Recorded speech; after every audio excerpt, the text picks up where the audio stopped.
আমরা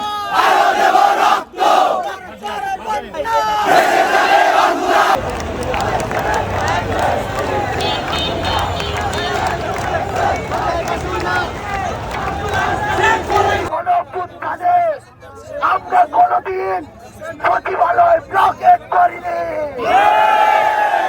কারণ সেখানে থেকে আমার রাষ্ট্র পরিচালিত হয়। এই গণঅভ্যুত্থানের 20 দিন যেতে না যেতে যারা অধিকারের নামে ভণ্ডামি করে সচিবালয় ব্লকেট করে তারা ওই শকুনদের দালাল। আমার ভাইদের যারা হামলা করেছে, রক্তাক্ত করেছে, তাদের বিচার না হওয়া পর্যন্ত রাজপথ আমরা ছাড়ছি না। ওই শকুনদের সাবধান করে দিতে চাই, আমার ভাইয়ের দিকে আর হাত বাড়ালে ওই হাতের অস্তিত্ব থাকবে না। বাংলাদেশের ছাত্র জনতা 5 মিনিটের ঘোষণায় রাজপথ দখল করতে পারে। আজকের পর থেকে এই রাষ্ট্র স্থিতিশীল ভাবে চলার ক্ষেত্রে যারা বাধা হয়ে দাঁড়াবে, ছাত্র জনতা ঐক্যবদ্ধ ভাবে বাধা মোকাবেলা করবে।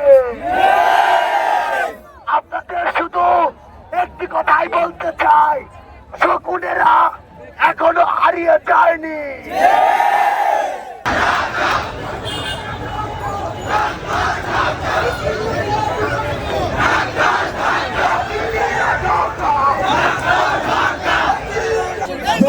ছাত্র আন্দোলনের পক্ষ থেকে আমাদের 3টি দাবি।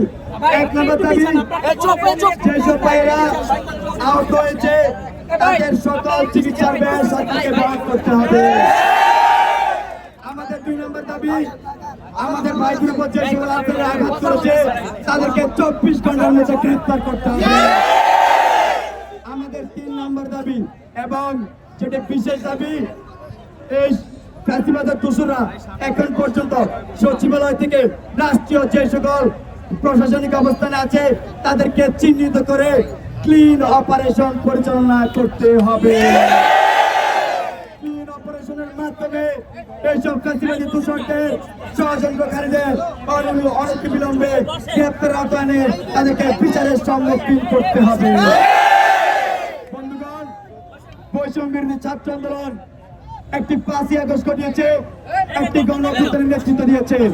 এই বৈষম্য বিরোধী ছাত্র আন্দোলনের হাত ধরে আজকের যে অন্তর্বর্তীকালীন সরকার, সেই সরকারের প্রতি আমাদের আহ্বান থাকবে, আপনারা কোনোভাবে ভয় পাবেন না। ছাত্র জনতা আপনাদের পাশে আছে, আপনারা শুধু জনগণের কাজ করে যাবেন। আমরা আমাদের বৈষম্য বিরোধী ছাত্র আন্দোলনের পক্ষ থেকে আমাদের 2 জন উপদেষ্টা, আমি এবং হাসনাত 4 জন মিলে আনসার বাহিনীকে আহ্বান জানাই একটি বৈঠকে। তারা 7 জনের প্রতিনিধি দল আমাদের উপদেষ্টা মন্ডল সহ একটি বৈঠকে বসে। আমরা তাদের অধিকাংশ দাবি মেনে নিই।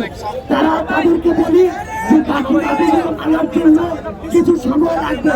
রাষ্ট্র স্থিতিশীল অবস্থায় আসলে, বন্যা পরিস্থিতির উন্নয়ন হলে আমরা বাকি দাবিগুলো কিভাবে দ্রুততম সময় বাস্তবায়ন করা যায় সেই পদক্ষেপ নিব।